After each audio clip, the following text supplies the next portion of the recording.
I feel like when you have a membership at like a yoga studio or something, and then you go to classes all the time because you have a monthly membership, then and you don't have to pay every time you go, it's free. It's free. 'Cause Yes. you just sign walk up for the in class whenever you want. Yeah. and you're just in. Yeah. Because you're not paying for it every single time. You're not paying for it every You single pay for it time. once, Then you're done. and then, so it's free. Right. Everything my boyfriend gets for me, free. Absolutely. Absolutely. Yes. When you buy a car and you don't finance it, but you pay it off, that car's free. That car's free. Yeah. Which is nice. I feel like it's good to have these kind of money mindsets because in a way, girl math is like related to abundance mindset. I think so too. And it makes sense that it's called girl math. Because We're a little more positive you think so? and light. Absolutely. You think women are more positive? I do. Why do you think there's more kind of like negative, perhaps, perceptions of being a woman versus being a man? Who has negative perceptions of being a woman? I feel like women are more likely to victimize themselves than men are in the sense of have it be opportunity or Well, the patriarchy. because that exists and has existed. So I think that people are going to take something that's been a pre-existing condition and either be a victim of it or an achiever of that. You're either going to overcome it or you're going to be a victim to it and use it as a crutch for why you're not succeeding or getting where you want to get. What have you been? I've always been an achiever. Yeah, I've never felt like a victim of it. No, not at all. because you've had a very unique career in the I sense have. that it's been very entrepreneurial, but you've also done a lot of things in kind of like perhaps male dominated fields Absolutely. in certain senses. Yep. So what do you think has been the key to success in your career? I wouldn't say that I've been successful in everything that I've done. I think my key to success, my own personal success and dealing with my career and jobs and obstacles that I came across is typically when I was approached with an issue or an obstacle, and there were many, I just was like, fuck you, I quit. Wait, I did. when jobs came about, and Well, when there was an obstacle in a job or a Yeah. position, and there have been many, Yeah. I can give you examples if you would like. I was always like, fuck off, I'm gone. If you don't value me, then bye. have these been obstacles or have these been moments of being disrespected? Yeah, both. It's the same thing. No, because an obstacle could be a problem that's going on in the team that's really hard to solve. Oh yeah, not like a professional obstacle, like a job that Okay. was hard to do. It was Okay. basically being confronted with the patriarchy type of a mindset, Okay. whether it was a man or a client hitting Yeah. on you or making you feel uncomfortable. Yeah. I was never like never gave into that. B, never was a victim of that. But C, check that box. I was like, screw you, I'm done. So you weren't a victim to that, but remember when the U2 movement happened? The U2 movement, yes. Or Me Too. The Me Too The Me movement Too, happened. yes. When the Me Too movement happened, I must have been 15, 16, 17. Yeah, I mean, it started around when Trump was becoming president? Was it? 2016? So I was, yeah. So I was like 17 or 18 years So I was old. like 17, 18. I remember Yeah. you did the Me Too movement post and I was like pissed. I was like, I forget why. Do you remember? Do you remember this experience? Yeah, because it was on social media and people Yeah. were sort of supporting other women who stood up for themselves and said that I have been a victim of sexual assault Yeah. or inappropriate advances. And I think I put out, it was like sort of a standard thing that I shared and you were upset because you were like, thought it was embarrassing.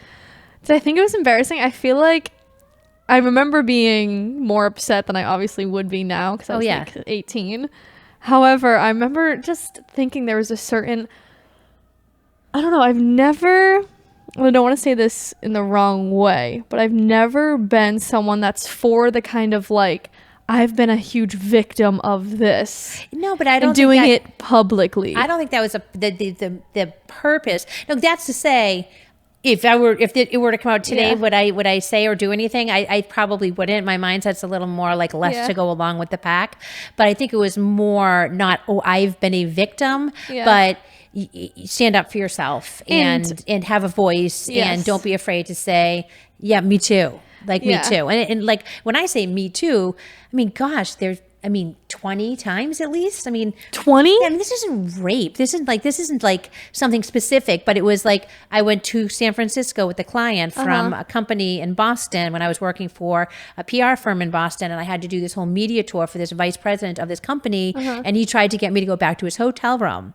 And I was like 25 years old, and he was probably 55 and married, and I was just like horrified by it. And I didn't report him. I didn't complain. I just sort of kept it in the back of my head and stayed far away from him, and ultimately left that job because I didn't like being put in that position.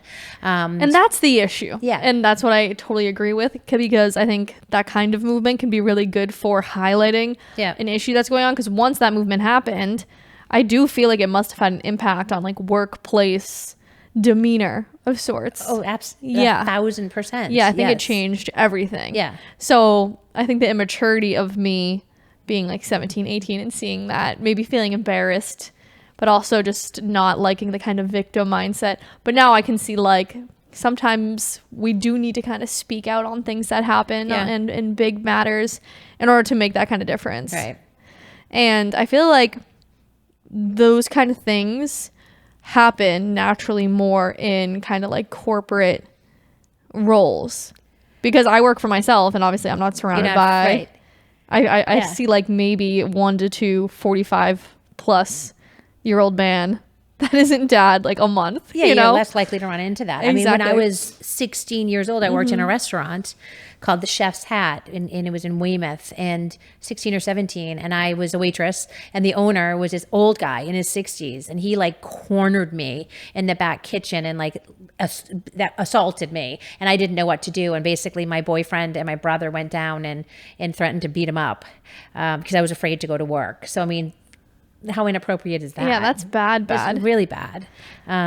Do you feel like you have any like traumas from that maybe that experience? Maybe like something like that, No, I don't think so. Do you think you feel like you maybe have any like trust issues of some sort?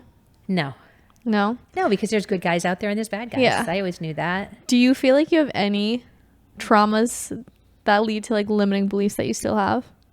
Well, I think I must, because I think I've made decisions based on past traumas that I'm still trying to work through. And I've talked to you a lot about that recently, and that like, you accept things and things happen and you react to them in a certain way. And I've kind of taken the mindset of, instead of looking at a situation and trying to blame the other people for what happened, I'm trying now to more so look inward and say, what were my experiences that caused me to accept that, or caused me to not be upset about it, or to reject that as something that's happening.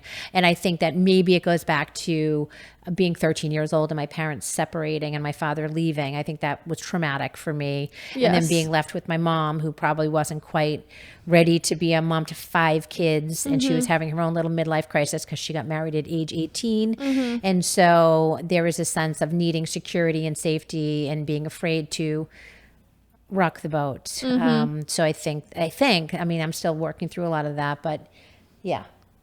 So to kind of summarize all of that, what do you think is the limiting belief? That's based from that experience? The limiting belief is that I need somebody else to feel safe and to be happy, and that you can't do it on your own. And I also have this real fear of lack, which I've talked to you a lot about, that has dominated my life. And I'm just now getting out of it, probably in the past 3 years or so, which I think you've probably seen a huge difference in me. Yeah. I think the pandemic brought that on. Sort of changed things for whatever reason. I don't know why, but I used to have this huge fear of not having enough and not being able to take care of myself, because during those times, not only did I have my father leave and come in and out of the house, and it was on again, off again. My mother was crazy, and we never had any money. So like getting lunch or getting a coat in the winter, like it was a luxury just to have that sort of thing. So I was always afraid of not having enough, and that absolutely is something that I've overcome and worked on. And I think I'm in a totally different place now. Isn't it interesting how when you experience something like experiencing lack, like you probably experience like a certain level of poverty or not having enough money to do certain things, how then that fear of having to live that way again Yeah. can actually make you live your Live life that in way a again. certain way that Yes. makes you live that way again, because you're living from a place of fear. Yes. So you're living in a lack mindset. So naturally, when you're in a lack mindset, you attract more lack. Right. Well, that's not to say we didn't, like, even when you guys were growing up, we did have some financial challenges, opening businesses, dad changing careers, having two businesses that were starting at the same time with a lot of obstacles that came our way. I was a stay-at-home mom, then had to go back to work. So that sort of fed into that fear as well. I mean, there were times when I remember I went to McDonald's and tried to get you guys dinner, and my card didn't go through because I had deposited a check, but the bank had seized it because I was overdrawn, and I had no money, and you guys were in the back seat. Like, why can't we get our French fries and our hamburger? It's funny because I couldn't not remember that anymore. I'm pretty sure I glossed over it pretty well. I didn't make a big deal out of it to you guys, but I was horrified. Or I'd go to the grocery store and I'd check out, and I'd be like trying to add everything up as it went through, and I didn't have enough money at the end of it. That's pretty horrifying. Yeah, that is horrifying. It was horrifying. And I think it speaks a lot on, just from my perspective, how almost like faking it till you make it is such a real mindset, because I never felt like I experienced. You guys didn't. We were at Disney every year. Exactly. Yeah, we had a house on the Cape every year. Exactly. Yeah. We took a limo to the airport. Yeah. And like I talked to dad, like, you know, dad loves to tell stories of how you guys have like made things happen, and to just hear you guys' perspective now that I'm older, to realize all that you guys did with such little money, and how it almost felt like a facade. Like, it was quite a bit of a and facade, I feel like because you guys faked it till you made it, like I don't have like financial limiting beliefs or fears, because I've always thought we were rich. Like I always thought we were rich, and dad's like, no, we were actually broke going to Disney World, spending the last check we had. But I feel like because we invested in family and invested in happiness and memories and adventure, that is a big part of the reason why we are all in the space that we are now, which is more abundant, and never mind how close we all are. Right. So I think it speaks a lot to what you invest your time in, but also the mindset you have about things. And I think naturally you guys were doing it for your kids, you were doing it for us, but I think as a side effect, it must have had a role on you guys, just because I feel you guys have always been traveling. We didn't have the money to travel, you know, buying the Christmas gifts. We didn't have the money to buy the Christmas gifts, and just making it happen. I feel like your whole life has really been just like making it happen. Yeah. Making it happen, even if you didn't have the means to do so. Yes. Which goes back to the whole, everything is figure outable, and nothing is impossible, and never, ever, ever give up. Like all those credos that we've lived by. Yeah. And speaking of just traumas of things, when I was thinking about what I wanted to talk to you about today, I would love to, in a short conversation, do the best we can with this, heal some of the just like mother wounds that exist. Could be specifically mother-daughter wounds, but I feel like through you and I talking through some things that maybe other people experience, or maybe you've experienced, we can naturally like just bring love and light to certain topics. So I want to start by asking you, like, what mother wounds do you feel like you have from your mom? Oh boy. That's a big can of worms. It is. Oh gosh, that's huge. Yeah. Yeah. We don't just talk about the little titty bit things out here. We're talking about the big things too. I love you, Maggie. I do. Geez, my mother was an amazing human being, as you know, an artist, had this huge zest for life and adventure. But sometimes she forgot that she had 5 kids. So she got married when she was 17, 18 years old, and got pregnant on her honeymoon, and never stopped having babies until she was 29. So that's 12 straight years of being pregnant. But she never quite knew what to do with herself. She got married to get out of, I think, a home that was very, not abusive, but just sort of overbearing. Her father was very strict, and her mother went along with her father. And so my mother just felt like she needed to get out. And I think that's why she got married. I think she loved my father, but I think that's a big reason why she got married. And then as soon as she got out, she became a mother at age 17, 18, and just had all of those responsibilities and just wasn't ready for it. And so she ended up, the parents got separated and my father moved out, but then she was working all the time, but also in relationships that weren't normal or okay, involving the church. And it was just a lot. Yeah. And we were all just kind of sitting there saying, A, what are you doing? Yeah. And B, we're still here. Yeah. Like, help us out. Yeah. She'd be out late dancing and working at restaurants and stuff like that, and wouldn't get up in the morning when we got to school. So we'd wake up and we wouldn't have clean clothes. And we lived in a beautiful home, so I don't want to act like we were poverty stricken or anything like that, but it was just a traumatic. Yes. Like you were on your own at age Yes. 8.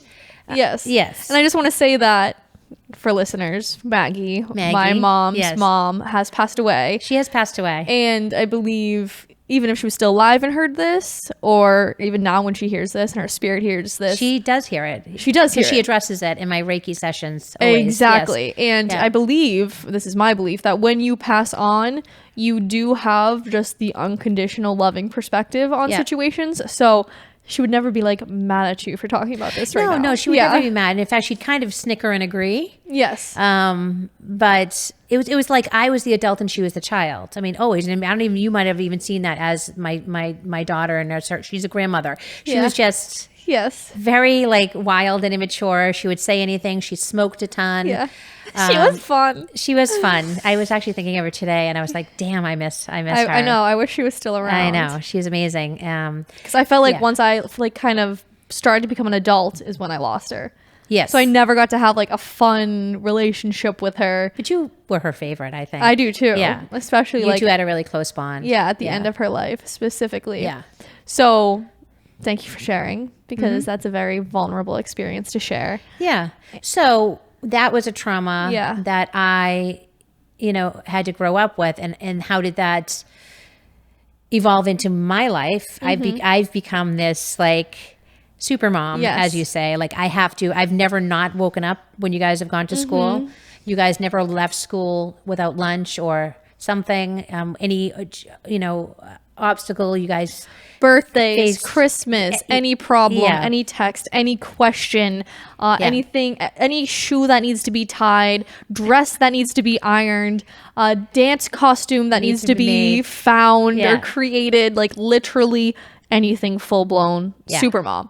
Full-blown super mom. I was going to be there for anything that you needed. And you have been. Yes. And you still are. Yeah. And I feel like through us having this conversation, because then I want to talk about just how naturally you being the mom that you have been has impacted my life in so many amazing ways, but then also potentially some limiting ways as well. I think about that sometimes. And it's not a bad thing at all. But naturally, I think through us having this kind of conversation, the listeners can recognize their comparisons in their own life, because someone might be listening to this and have a mom that is either, there's only kind of two kind of scales. There's kind of like Maggie as a mom, my mom's mom, or you as a mom, right? Right. So no matter where your mom is in that situation, through listening to our conversation here, you can find peace and something to relate to, right? Yes. And I have seen this a couple of times out on social media, which is people have said it changes your perspective on things on their mother or their father or their parents, is that when you think about your parents and realize this is their first time doing this, it gives you some perspective. And all they are doing is their best, and all they are doing is what they know how to do. Yes. So obviously what I did was the exact opposite of what my mother did, because what my mother did didn't feel good to me. Yes. I mean, she was a fantastic mother. She told me I could do anything I ever wanted to, that anything was possible. Like she gave me these really pie in the sky dreams, and like she had that like beautiful messaging, but then the foundation of support and really needing her, she wasn't quite there for. She was like, I don't know, it's hard to explain. She was just kind of like a young mom. She was a very young mom. A young soul, a young mom, just unexperienced. And it's kind of interesting to think about how people can be older than you but have a younger soul than you, and that really changes your perspective, because you just understand that everyone is kind of just playing out their lives and their lessons and doing learning and growing. Everyone's doing the best they can, literally everyone, with the experiences they have, which is kind of mind-blowing concept in and of itself.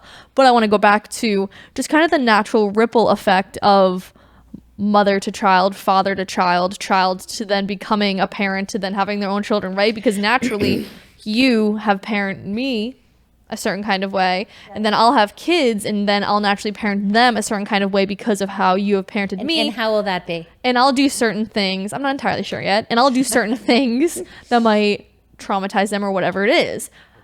And an important thing I want to note here too, and I keep talking about this in the podcast because I think it's one of the most important concepts that I can talk about.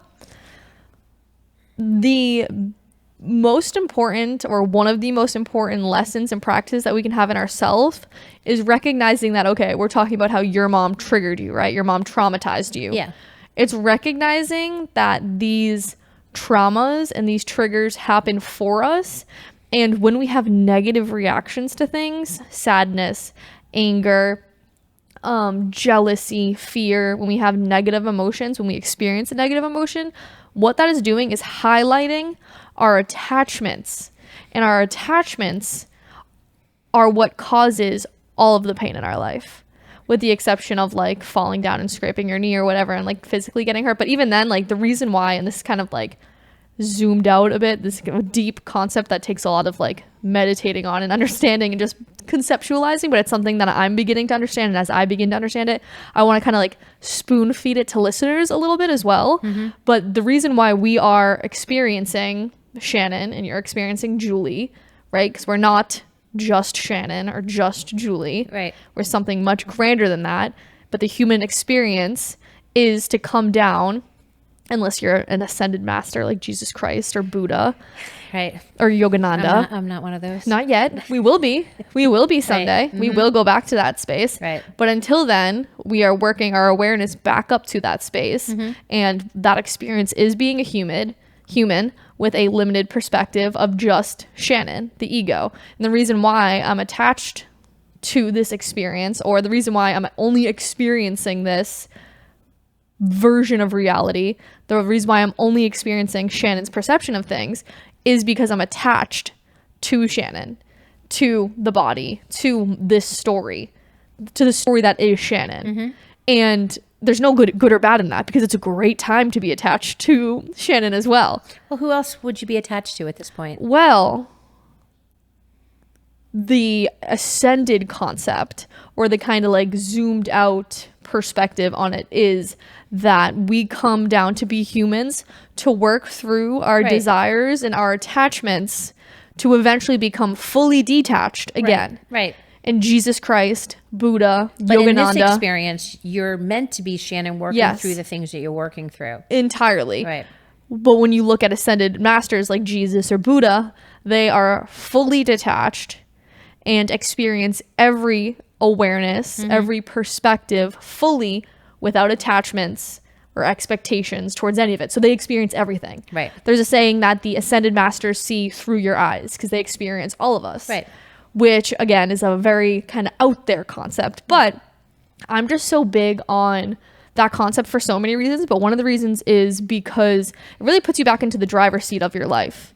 It really does. And I think we can look at our traumas and our past experiences, or the kind of mom we had, or the kind of dad we had, or the kind of mom or dad we didn't have, right? And we can say, that's why my life is this way. But the only reason why you feel like, the only reason why your life is bad or is not what you think it should be, is because you're attached to, I need to have the perfect parents in order to live a happy, full life. I need to have the perfect family in order But to... who's attached to that? There's a lot of different people. I wouldn't say I am, because for the most part, I grew up with really awesome's not even the right word, but very healthy parent. I wasn't very traumatized by you guys at all. But I don't like to say I was traumatized by my mother. There was trauma there. I was traumatized by my father as well, and the two went hand in hand in his own much more like subtle way. Yes. But I'm actually happy that I had those experiences. Absolutely. Because now I get to have this experience as a mother. Yes. And that's sometimes when I think about you, because you're female. But I don't think that's, or the boys. I don't want, I want you to be great parents as well. So I don't think I was a good mother simply because I had a bad mother. Because my mother wasn't a bad mother either. But I mean, she had her weaknesses. But it's just that, in my opinion, you have these experiences and you can either repeat them not acknowledge them, or you can do things differently to go to a higher level or a better level. And I think that's probably what I did as a parent. And Dad did the same thing. I mean, Dad's upbringing was ridiculous. So we both ended up knowing what we wanted as a result of those bad experiences and actually bringing them to life. And then that's just, I think that's the key. You have these experiences and then you learn from them and say, I want to do things differently. Absolutely. Yeah. Absolutely. And when it comes to, you don't think you're a good mom because your mom is a bad mom, of course, there's so much more to it than that. Right. You know, your parents probably gave you a certain kind of environment and situation and life that allowed you to be a good mom as well, from how they loved you to even just caring for you. And I believe that each group of parents, for the most part, does in some way, shape or form, a better job than their parents may have done, right? Because you learn from that. Right. And while it's fun to kind of pay attention to, okay, I was raised this way, or my mom was raised this way, and then she raised me this way, and then how will I raise my kids, right? I just like to give the grander perspective of, I like removing blame, and I like removing victimhood from our lives. I agree. And I was never saying that that's what you were doing. I was just kind of giving like a grander scheme to the audience, because I think I've grown up in a society, in a world with media and perhaps powers at play that wants us to feel victimized, that pushes the victim mindset. Exactly. With things like the Me Too movement, things like the bully movement, Black Lives Matter. Everyone's had their thing and their time to feel victimized, with the exceptions of white males who have kind of now been. Now they're starting to feel victimized. No, yeah, white males. Turn. White males are victimized in their own way. Except I have two sons that I actually don't want that to be the case for. You can only be victimized if you accept being a victim. Exactly. Right? Yeah. But the point is, I do believe that the media and the government do, in a way, probably want us a bit victimized. Why? Because we're easier to control and we're easier to sell to in those times. So I'm just always an advocate for not choosing the victim mindset and understanding that every situation, not only did we manifest and create, because what does manifest or attract really mean? It means that you experienced it, right? I manifested this conversation with you right now. Right. So every experience that we have, we ourselves manifested and created from our thoughts and our decisions and our beliefs, which isn't our fault or not our fault. It just is. Right. And through choosing to say, okay, I manifested this experience came to me, you can look at it from the perspective of, this happened for me, not this happened to me. Yep. And not only that, I'm a believer that our souls chose the set of situations that we got in this life as well. For a reason. That doesn't mean you're going to know why while you're going through it. And I think that's the biggest challenge. Exactly. Because you don't know why things are happening to you. What it comes down to is, how are you going to react to it? Exactly. Is it going to be in a positive, productive way, or is it going to be in a negative, victimized way? And that doesn't mean it's not going to be a bitch when you're in it too. It might still suck. So that's my perspective on just kind of like not being the victim. And I think we get that point now. Yes. But I do think it's interesting to dive into the pros and potential cons. Again, there's no good or bad, but pros or cons of having Supermom as your mom. Okay. Don't put defenses up. I'm not. I'm just interested. I'm intrigued to hear what you have to say. I feel like now there's basically no cons, because I've grown through the potential cons that have come. But I do feel like there's a time in my life when I was essentially unable to do anything myself. But I think ultimately I said, Shannon, you can figure this out. For sure. Yes. For sure. There was just a time in my life where I feel like I put my own ability to kind of rely on myself just onto you. Yeah, for sure. Which I'm sure was a lot for you at times as well. It was, but you have to tip the cart at some point. And I think that might have been in the kitchen when Dad yelled at you. Yeah. That was sort of around that same time. And I got mad, of course, and planned a trip to Florida. For us, exactly. I was like, no one yells at you. Yeah, off we go to shit. I remember texting you at school the next day. I just booked a trip to Florida. Exactly. Yeah, because like, screw you. Like, you're gonna yell at somebody because they're stating their needs and looking for help and support. No, I mean, that's crazy. So yeah, there was a time when it was a little out of balance, but that was also because you had been pushed out of the nest. You're at college. You're living out of the house, and you're quote unquote on your own. Yes. And and you had to figure it out. And during that time period of needing to figure it out, and Yeah. maybe it was a year and a half the most, you lost your mind a couple of times. Totally. Panic attacks. I mean, that time when you were out in, I don't know where it was maybe Alston or something like that, and you freezing cold rain, and you locked your keys in the car, Yeah. and you're losing your mind. I wasn't like, okay, baby, I'll come help you. I was Yeah. like, Shannon, figure it the fuck Yeah. out, and I will come Because it kind help of got you. to that point where Yes. I will come and- help you, but punching doors and punching Yeah. windows isn't going to solve your Yeah. problem. Take a deep breath. It's going to be okay. I was losing Find a coffee shop, my sit down. Yeah. mind. Right. So, I mean, there were Yeah. those times when I was like, okay, Yeah. and then I was just like, I think you should go to Ireland for 3 months. That's what I was going to say. So 2 things. Yeah. One, these experiences, those jeans are great. Oh, thank I you. really like those. It's very cute. Thanks. These experiences were so divine and so good for me because I needed these moments of freakouts to then be like, okay, me freaking out isn't actually getting me anywhere, and me making matters worse. me having an inner explosion, but I needed that Yeah. to experience it, to be able to learn that that's not going to get me the things I want or need. Yeah. It was almost like a child having a tantrum. It was like a tantrum. You had a lot of those growing up too, though. That was kind of your personality to like get to that point of frustration.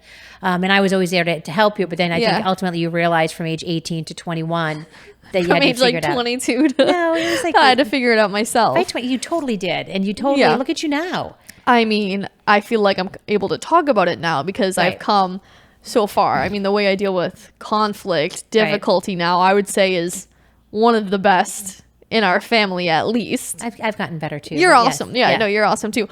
But I do think one of the best things you did ever do for me was support me going abroad Yeah. and even help me come up with the idea of it itself. Yeah. And it's cool to kind of think about that. It was like this supportive push, this supported challenge. So I felt like I was doing it, but I had like this help and support alongside it as Right. well.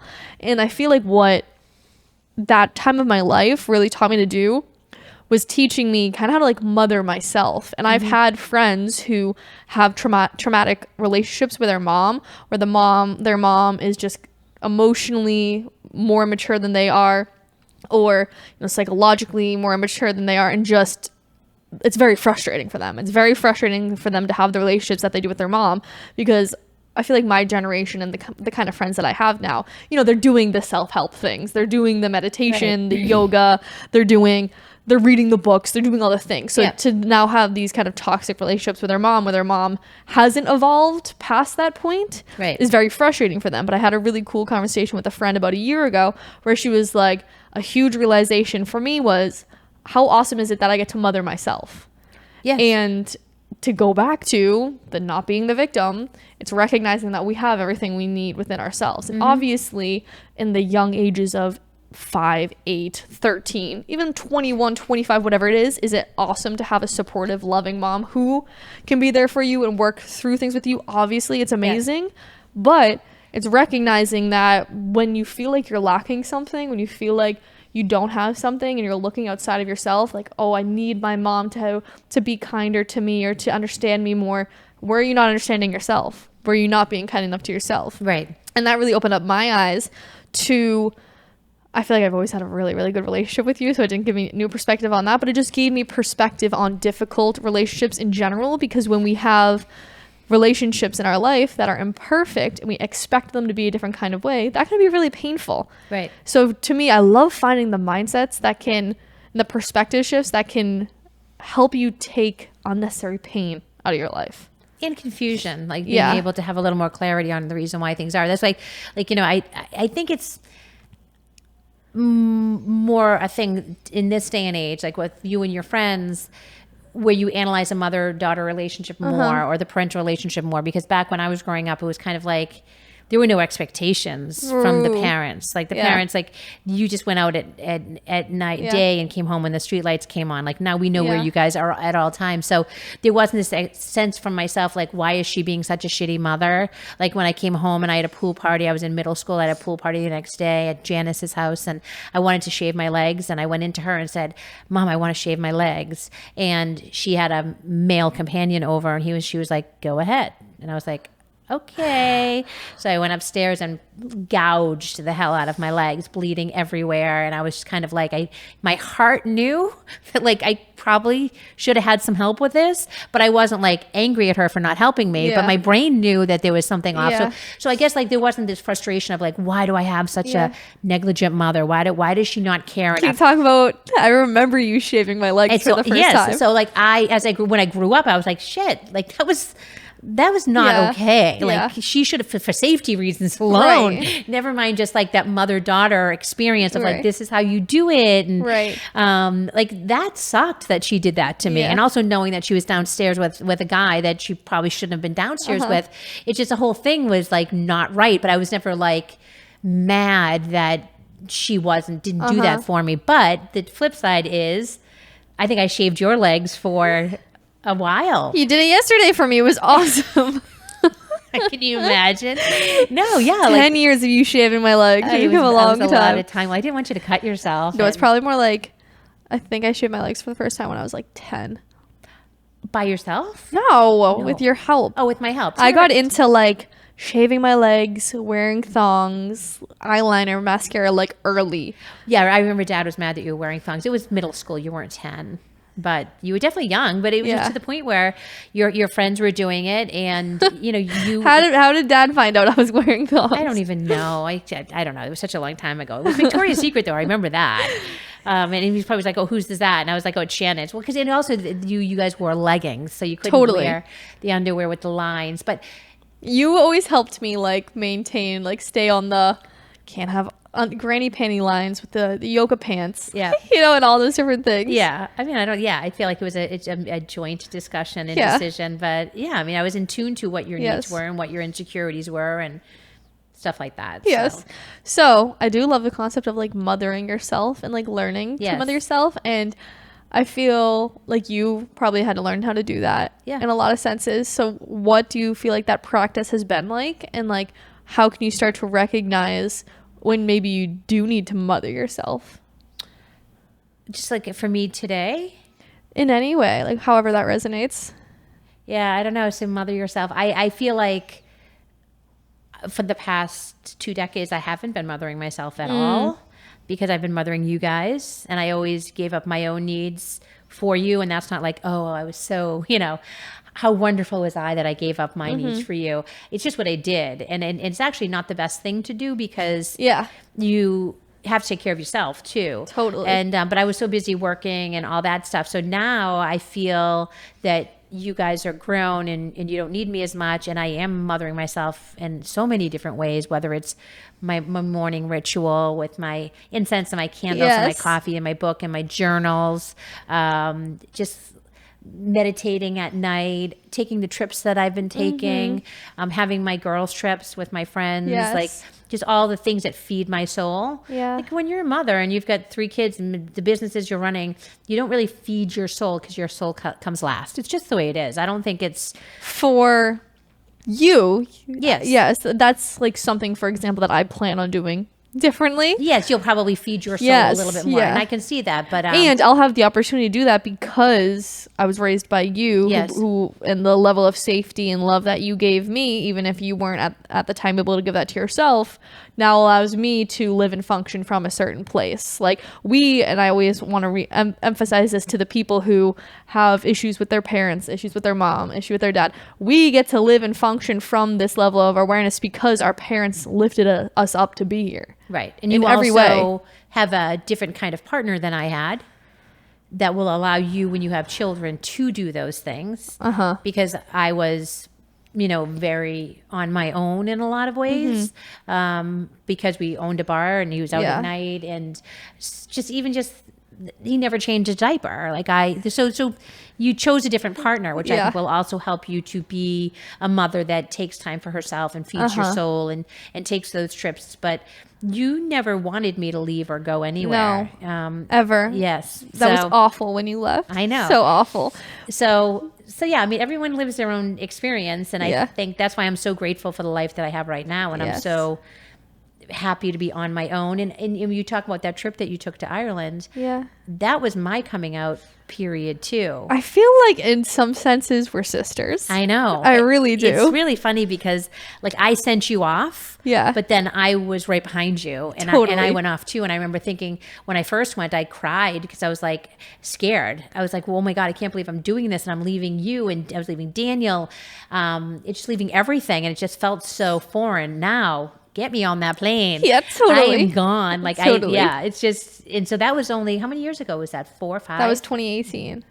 Yeah, so that was like 5 years ago. Yeah. And so that past 5 years has been like, I feel like I'm a totally different person now. Totally. Totally. And I feel like we probably have some kind of like soul bond or pact or contract or something to like go through different stages together. Well, I don't think it's very common where the daughter teaches the mother perspectives, because it's supposed to be that I have the wisdom because I'm older and stuff like that. But you've actually taught me so many things. You always make me blush when you say that. The past couple of years. It's amazing. It really, because I used to, you knew me. I was very, I could be triggered very easily. You had a lot of guards up. I had a lot of guards up, but also you could flip my switch very easily. Now it would take a tremendous amount to flip that switch. Which is awesome. And I can still kind of tell when we're on like even just 1% of starting to flip that switch because I just know you so well. But this conversation has been really cool. Yeah. And I want to end it with something that's a little different. But I have a friend who is my age and is expecting to be a mother. I just went to go open my notes and actually accidentally read a text. That's why I stopped there. I have a friend who's expecting to be a mom, and I reached out to her. And I was like, "You're my age, and I'm sure I know that the pregnancy has come to somewhat of a surprise." So I said, "My mom is super mom. Like my mom's purpose is motherhood. Like, are there any questions that you want me to ask her?" And she sent some really good questions, and you also listened to 2. So some of them, yeah. So I'm gonna say the questions to you, and then I kind of want you just to say and speak from your heart, like what you'd like to say to her, because essentially my age, pregnant. So I'm sure you have some amazing wisdom for her. So 1, what kind of advice do you have for a new mom? And then 2, how do you really like take care of a baby? And listeners, if you're not going to become a new mom or you're not expecting soon, that's okay too. Like I was talking about, learning to mother yourself, maybe you'll be able to take some nuggets from my mom talking about mothering a baby in terms of how you can take care of yourself too. So I'm excited to hear what you have to say. Well, I mean, in terms of advice for how to mother a baby, like there's no perfect recipe for it, but you just always have to lead with your heart. When I remember when I was having you guys and I had you and Billy so close, I always had this fear of doing the right thing and are you okay? So I was always at the first sort of leading a little bit from fear. Like, am I giving you enough food? Are you pooping the way you need to? Is Billy, jaundice going away? Like I was racked with fear at first. And I wish someone had told me that don't be afraid because your kids can sense that fear. Totally. And then they're going to be like, who the hell is this taking care of me? Because they're afraid and I'm afraid. It's like, wait a minute, who's in charge? Exactly. Just be at peace. And then your child will be at peace because they will sense your vibe because you give off that vibe. So you tell yourself everything's going to be okay. You tell the baby everything's going to be okay. And no matter what you're dealing with and what challenge you're dealing with, it's going to be okay. They don't send you out of the hospital with a baby in your arms thinking, oh my gosh, this is going to be a tragedy. Like, I hope things go okay. Yeah. Everything is okay. You have everything you need. You have everything in your little tool bag as a human being and as a woman to take care of that child. So be at peace with that. And they're not going to sleep. They're not going to eat. Everything's going to seem like it's going wrong the first couple of weeks. But as long as you just are peaceful and loving and calm, then your baby will be too. That's beautiful. Yeah. And then she also asked about I feel like that covered a lot of good things. She asked some specifics in terms of like what do they eat. Do you have anything you want to say on that? I would say to her, don't feed the newborn grapes. Okay. That's not a good idea. Okay. It was funny because she's thinking about it all, like the foods and the Gerbers. Yeah. And would you make your own food? First of all, if you can breastfeed, great. Yeah. It's not easy. Yeah. Don't beat yourself up if you can't breastfeed. I have 3 different kids, Shannon, Billy, Daniel. None of you received the same thing. You were breastfed for a while, then within, Who wasn't breastfed? Billy. That tells so much. He was colicky and he had jaundice, Yeah. and so he had such bad bilirubin that he was sent back to Children's Hospital. I had to stay there for a week, and so I just wanted to get nutrients into him so Yeah. that he could poop, because in order to get Yeah. the jaundice out of your system, you have to poop out the bilirubin, and if you're not It's drinking, called bilirubin. bilirubin, yeah. Oh my God. Yeah. So anyway, and he was lactose intolerant. He had all these issues, and so he did not get a lot of breastfeeding. He got some, but not a ton. But anyway, don't beat yourself up if it doesn't work. It works for some, it doesn't work for others. Sometimes it's you, sometimes it's the baby. Like whatever's going to be is going to be. Yeah. First and foremost, as far as the breastfeeding is concerned. If you can do it for a long time, great.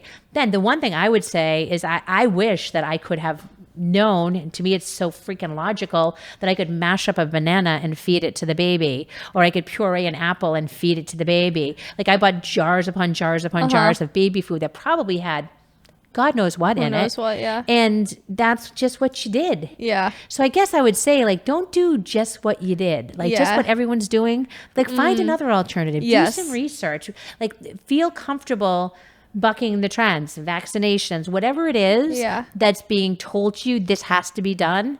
Maybe it doesn't. That's great advice. Yeah, that's how I feel. really, really good advice. I knew there was some sort of study done on people who weren't breastfed. Yes. Apparently, there was a study done in 2011 that found that adults who were not breastfed during infancy demonstrated higher levels of hostility and aggression. Are you referring to your brother? I'm No. reading a study. He was breastfed, just not as long. Okay. Okay. Okay. It's not like he was never breastfed. It just wasn't Okay. as long. Okay, And I don't gotcha. think that's true, because there was a day and age. Yeah, totally. When women didn't breastfeed at all. My mother, her age, they smoked, they drank. Nobody Yeah. was breastfeeding. Yeah. Am I hostile and aggressive? Like, no, I think that's no. No, I'm just kidding. I think that's a far fetch. Yes. And that also puts a horrible burden on some mothers who aren't able I to know. breastfeed. That's wrong. I If agree. you show a baby love and safety and security, Totally. if you can breastfeed, great. I'm always going to be the biggest of it's meant to be what it's meant to be. And if you can't breastfeed, then you're not supposed to. Exactly. Yeah. Exactly. Totally. And as long as you try. That was me just trying to make a bad Billy joke. Yeah, that's not- yeah, Not that's- come out against mothers who can't breastfeed Yeah. at all. I think that's a really important point that you just made, though, of having your own internal compass and just not needing to listen to what everyone else is doing. Right, because like in my day and age, that's what we did. Yeah. we microwave plastic bottles with milk in it. Yeah, it's just like we. Yeesh. Yeah, it's just we did everything the doctors told us Yeah. to, and I think and I'm saying that now, like, make your own baby food, make sure it's organic, grow your own food. I don't think I'm a trailblazer. Obviously, Right. this is happening to now. Yes. This is people are doing that. I wish that that was true in my and time. you did all those things, and I'm perfectly healthy now. I got a blood test done a couple months ago Yep. from this really impressive doctor who does tons of blood tests. He told me I have the best blood he has seen all year. Like, I'm totally okay, even though I ate cereal every day for 18 years and had microwaved fucking milk bottles. Chicken whatever it nuggets is. and French fries and all that stuff. Exactly. Yeah. So I feel Yeah. like just trusting and loving, Yeah. and you're good. And not just like make your own decisions, be your own Totally. expert. Totally. So, Well, this has been awesome. it has been really good. You were like, Yes. what are we going to sit down and talk about? I don't know know. there's other stuff that we could still talk about. There's other things that I totally would love to discuss, and maybe we can do that as the new year approaches. Maybe Yeah. you could come back in the next week or so. We can get it Yeah, done. that'd be nice. I'd love that. All right. Well, I love you so much. I love you too. I feel so grateful to be able to sit down here Mm-hmm. and have these cool kind of conversations, I agree. and to have such an amazing, beautiful mom And who's I'm so, so happy to capable. have such an amazing and beautiful daughter. Ah, goodness. The love in this room is palpable. All right. All right. Love you. Love you. Bye. Bye.